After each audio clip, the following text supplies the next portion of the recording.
When you're looking at data overall, the first thing you're going to notice is the shape of data. And there's 5 shapes you need to be familiar with, starting with what's called mound-shaped, bell-shaped. Eventually, they might be even called normal.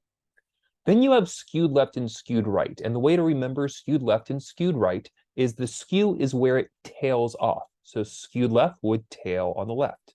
Skewed right would tail on the right. So just remember skew is where it tails off to. With bimodal, bi meaning 2. So you'd see 2 distinct peaks, which probably will be 2 different classes of data. One example I can think of is the difference between sugar content in either healthy cereal versus kids cereal. There might be 2 distinct peaks. And then lastly, uniform, also known as rectangular, will be just a horizontal box-like structure for the shape. Now, it will not always be this clean. You'll have to pick the best answer and the closest ones. So for example, some ways to display this, and we're dealing with quantitative data here, is all 4 of these graphs that you see, the top 2 are box plots, the bottom left is a histogram, and the bottom right is a stem plot. These are all considered symmetric. It's not perfect, but they be considered symmetric, mound-shaped, bell-shaped. When you look at the histogram, pretty easy to see. The box plot, you have to notice that basically everything is symmetric from left to right, so it's called mound or bell-shaped.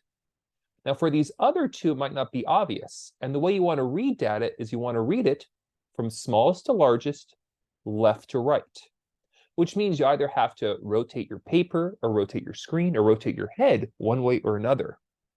For example, in the case of the box plot here in the top left corner, if I will go ahead and just rotate my screen, there we go.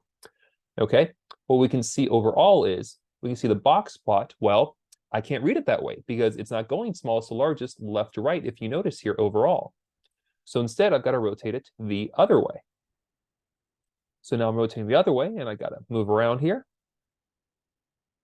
And now from smallest to largest, we can see that it is symmetric. For the stem and leaf plot, that's not smallest to largest left and right, so you have to rotate it a different way. And now we can see that it's going to be symmetric. And symmetric really isn't the big issue here. The issue comes into play when you start to deal with skewed left versus skewed right. So for one more set of examples, these 4 visuals here for quantitative data. The top left is a stem plot, the bottom right is a histogram, and the other 2 are box plots. We can see that we have a skewed left distribution from the histogram. The box plot is skewed left here on the bottom left.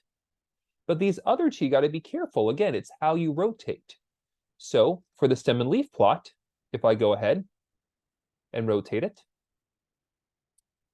smallest to largest left to right, you can see it is skewed left.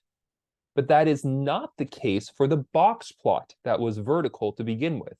For this one right here in the top left corner, it is not skewed right. That's not smallest to largest, so you have to rotate it the other way.